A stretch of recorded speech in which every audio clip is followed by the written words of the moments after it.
Hello, kain tayo. Kain tayo ng pananghalian. Late na ang pananghalian ko eh. Kasi pinauna ko muna yung mga estudyante ko. Kain tayo. Mag-ulam tayo ng gulay. Dininding ang tawag dito sa amin. Tawag dito sa Ilocano. Dininding. Ito ang pinakamasarap na ulay. Ito ang paboritong ulam ng mga Ilocano. Dininding.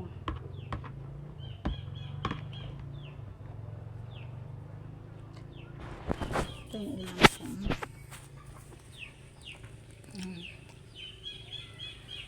Gulay yan ang dininding. Labong, sitaw, bulaklak ng kalabasa. Yan ang ulam ko.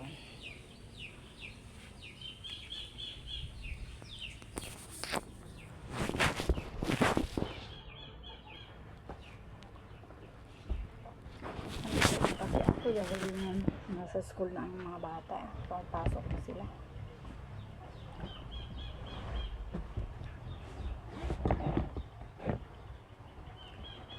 Late na akong kumain kasi parang wala pa akong sa mood kaninang kumain.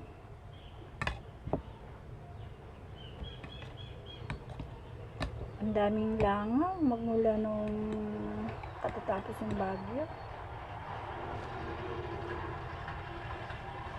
Pero tapos na ang bagyo pero paulan-ulan pa din. Thanks God, kahit paano, pasalamat kami kay Lord kasi ligtas kami. Ligtas tayong lahat, Lord. Ligtas tayong lahat. Iniligtas tayo ni Lord.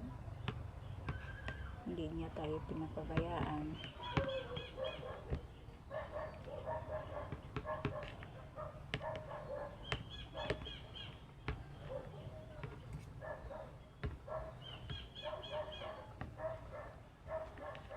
Boring mo, may isa lang kasing kumain. Pero nasasanay din ako dahil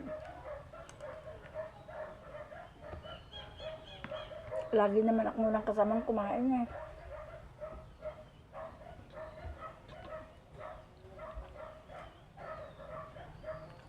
Lagi kasing unang kumain yung mga bata dahil siyempre papasok sila.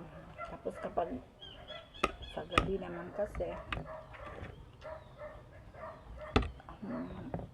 hindi kami laging magkasabay kumain din dahil inuuna nila yung mga assignment nila.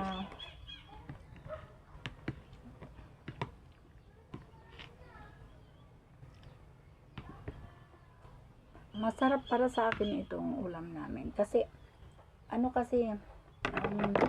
yan ang kinaganda dito sa Pangasinan, dito sa mga Ilocano. Pag pupunta ka lang sa bukid, kahit wala kang pangbili ng ulam, punta ka lang sa bukid, pag uwi mo mayroon ka ng bit-bit na gulay para sa pananghalian mo, hindi na bili lalo na't wala kang pangbili.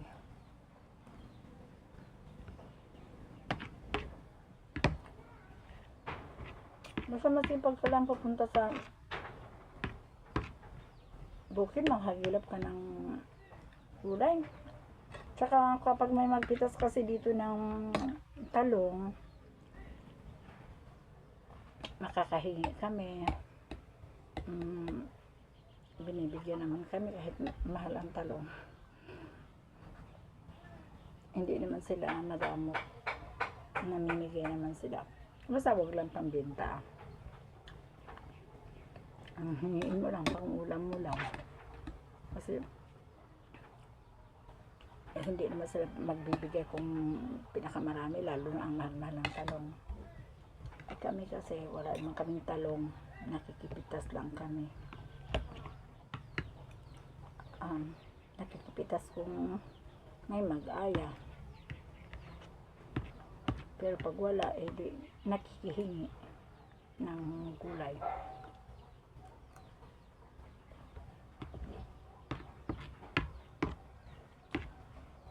Masipag kasi silang magtanim ng mga gulay dito. Kaya kapag hindi ka mahiyang humingi, eh di meron kang ulam. Pero pag maghiya-hiya ka manghingi, hindi naman masamang manghingi, lalo na't mga gulay naman yan eh, maano ba naman kung humingi ka ng 2 talong o hindi 1 talong. Imposible naman yata kung bibigyan ka lang ng 1 o 2. Tsaka hingi ka ng konting sitaw. Yun lang kasi ang ano dito eh, maganda dito.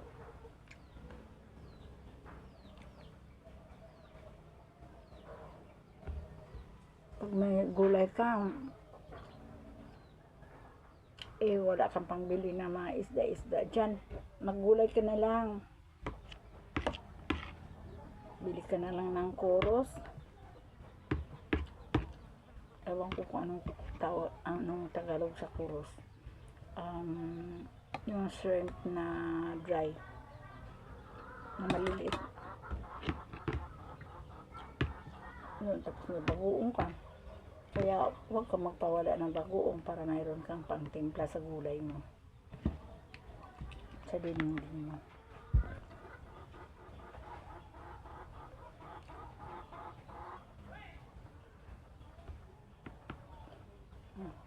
Diba? Masarap ang pananghalian sa pag may gulay.